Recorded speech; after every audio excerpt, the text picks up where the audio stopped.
चंदनपुर नाम के गांव में मोहन और उसका पुत्र मोनू एक छोटे से घर में रहा करते थे।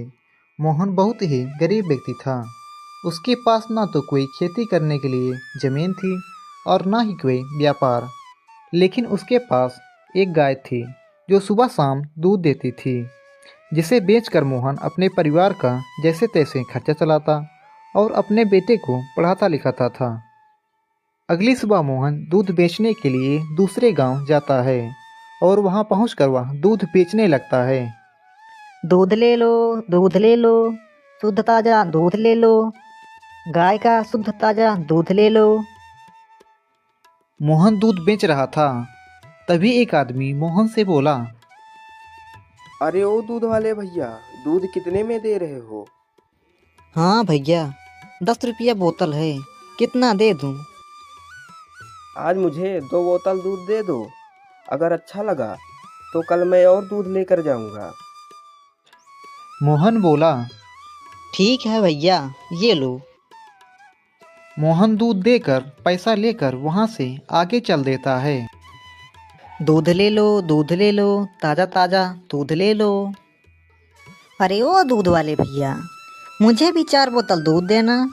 आज मैं अपनी पत्नी से दूध की खीर बनवा कर खाऊंगा। आज तो मज़ा ही आ जाएगा। हाँ भैया हाँ, मज़ा आ जाएगा। हाँ भैया हाँ, ठीक है, ये लो आपके 4 बोतल दूध और आपके 40 रुपए हो गए। अरे भैया, पैसा दे रहा हूँ, आपका पैसा लेकर थोड़ी भाग रहा हूँ। इसी तरह से मोहन का सारा दूध बिक जाता है और मोहन कहता है, आज तो मैंने सारा दूध बेच लिया है और मुझे जोरों की भूख भी लगी है। पहले खाना खा लेता हूँ, फिर घर चलूँगा।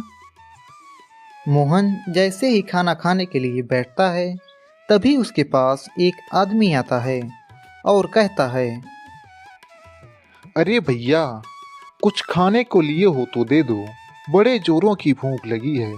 दिन भर खेत में काम करके बहुत थक गया हूँ और मेरा घर भी यहाँ से बहुत दूर है।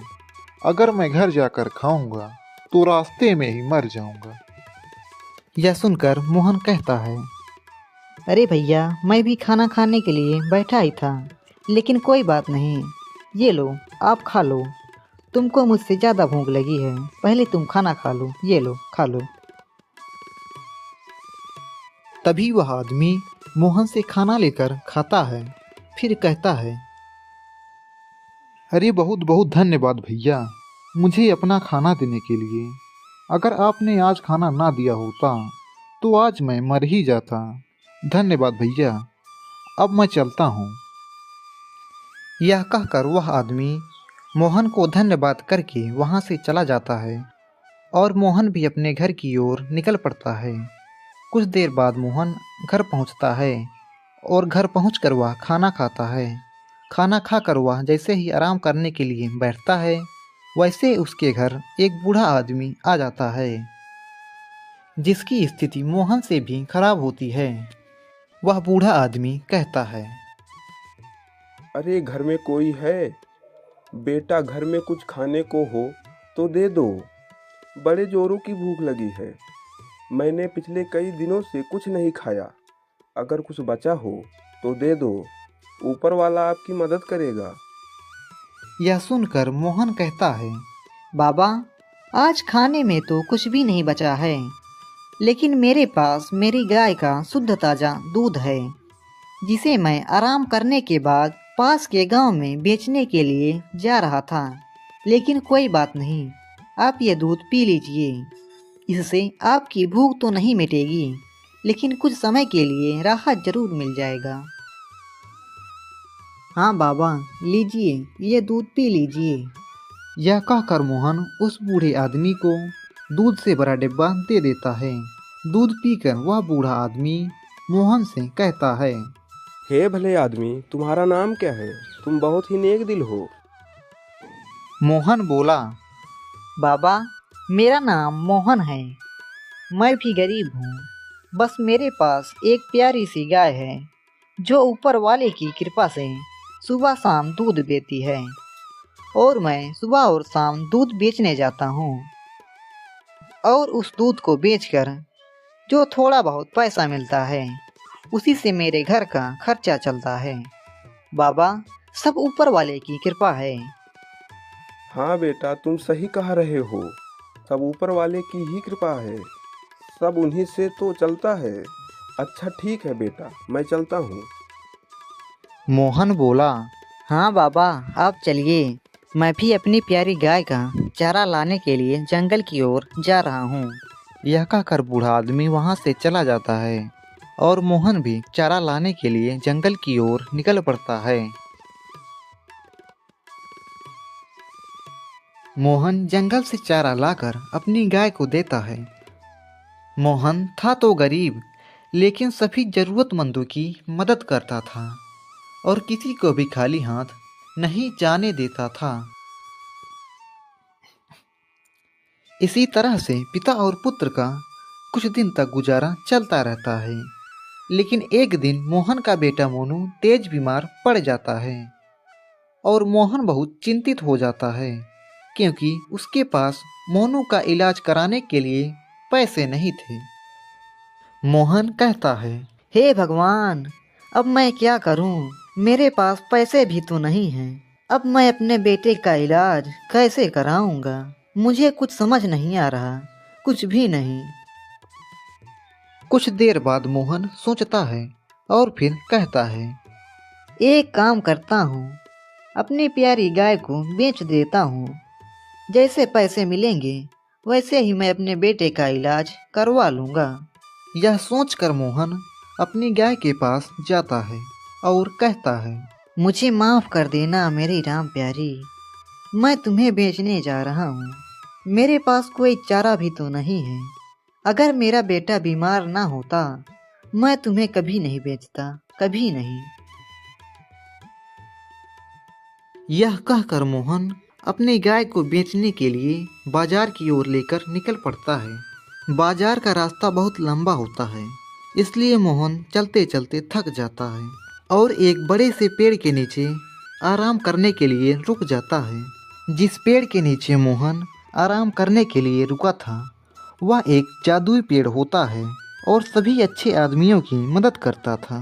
पेड़ बोलता है, हे व्यक्ति, तुम कौन हो और इतने परेशान क्यों हो? यह सुनकर पहले तो मोहन डर जाता है। तुम कौन हो और कहाँ से बोल रहे हो? पहले सामने आओ।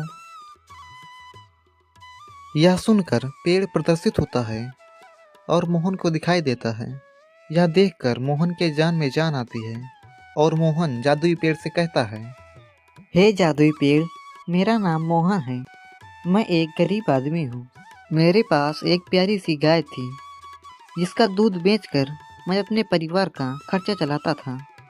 यह गाय मेरा एकमात्र सहारा थी जिससे मेरे घर का खर्चा चलता था।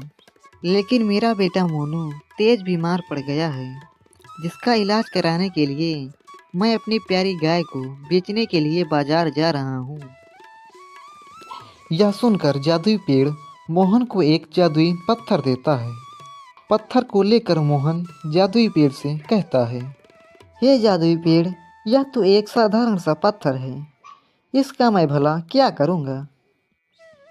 यह सुनकर जादुई पेड़ बोला, नहीं नहीं, ये कोई साधारण पत्थर नहीं है, यह एक जादुई पत्थर है। इससे तुम जो मांगोगे तुम्हें मिल जाएगा और तुम्हारे बेटे का इलाज भी हो जाएगा।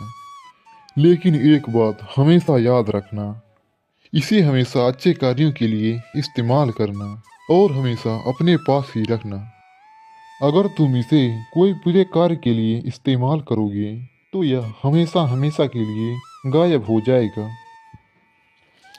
यह सुनकर मोहन जादुई पेड़ को धन्यवाद करके अपनी गाय को लेकर घर की ओर निकल पड़ता है और रास्ते में चलते चलते कहता है, हे भगवान, अच्छा हुआ मुझे जादुई पत्थर मिल गया।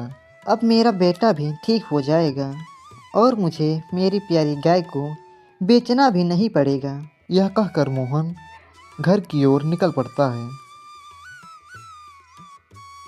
और घर पहुंचकर वह सबसे पहले अपने बेटे का इलाज कराने के लिए जादुई पत्थर से कहता है, हे जादुई पत्थर, मेरा बेटा मोनू तेज बीमार है, कृपया करके उसे ठीक कर दो। इतना कहते ही जादुई पत्थर से जादुई शक्तियाँ निकलती हैं और मोनू बिल्कुल ठीक हो जाता है। मोहन जादुई पत्थर से दोबारा कहता है, हे जादुई पत्थर, हमें जोरों की भूख लगी है, कुछ खाने के लिए दे दो। जादुई पत्थर ने दोनों के लिए दाल चावल से भरी थाली दे दी और दोनों आराम से खाना खाते हैं और जादुई पत्थर को बक्से में रखकर सो जाते हैं। अब दोनों अच्छे से रहने लगते हैं और उनकी गरीबी धीरे धीरे कम होने लगती है। मोहन सुबह शाम दूध बेचने जाता और हमेशा गरीबों की मदद करता। एक दिन मोहन ने सोचा, अब मुझे जादुई पत्थर की कोई आवश्यकता नहीं है, क्यों ना इसे जादुई पेड़ को वापस कर दिया जाए। हाँ, यह ठीक रहेगा। यह सोचकर मोहन जादुई पत्थर को लेकर जादुई पेड़ के पास जाता है और जादुई पेड़ को वापस कर देता है। कहानी से सीख। तो दोस्तों, इस कहानी से हमें यह सीख मिलती है कि हमें सदैव अच्छे काम करना चाहिए और अगर हम अच्छे काम करते हैं तो ईश्वर द्वारा हमारी किसी न किसी रूप में मदद हो ही जाती है।